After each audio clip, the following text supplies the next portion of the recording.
Weeks of intense training, and you did an exceptional job as the coordinator and facilitator for the program. How challenging was it?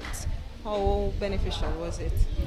Okay, so this has been the first time I'm actually coordinating a program. It was, well, I was a bit nervous, it was a bit challenging, but the students made my job exceptionally easy, I would say. They were very receptive with the information, they learned very quickly.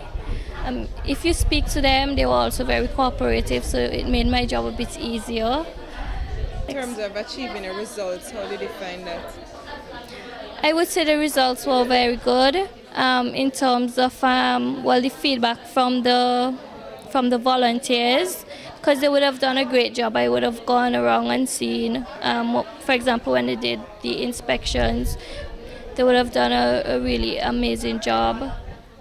So I would say that the results were good. What was the reception of the people on Beckway to the volunteers? Well, there are challenges, but most persons, they were actually waiting for the volunteers to actually come to their homes to actually do the inspection.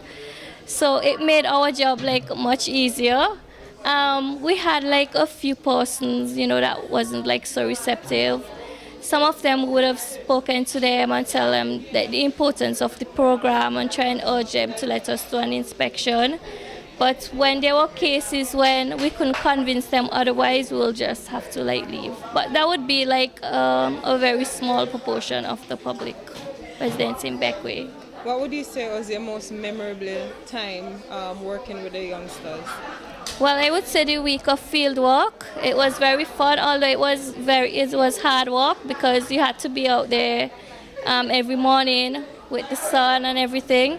But it was a good experience working with them. They always made the work seem a bit easier because they always had fun.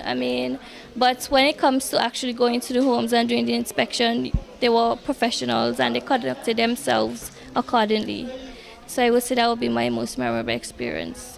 What encouragement would you want to give to persons in terms of taking care of their environment and doing what they can to help in alleviating or dealing with the problems that we have with the mosquitoes? Okay, so I'll just like to encourage everyone that, the motto for health is that health is a shared responsibility. So you know that taking care of the environment doesn't rely solely on the government. It also relies on each and every one of us. So it's our responsibility as well to take care of our health, because when we become sick, it becomes a financial burden to us. It affects us socially as well and mentally as well. So we all have to play a role in taking care of our environment and protecting ourselves. All right, thank you so much. You're welcome.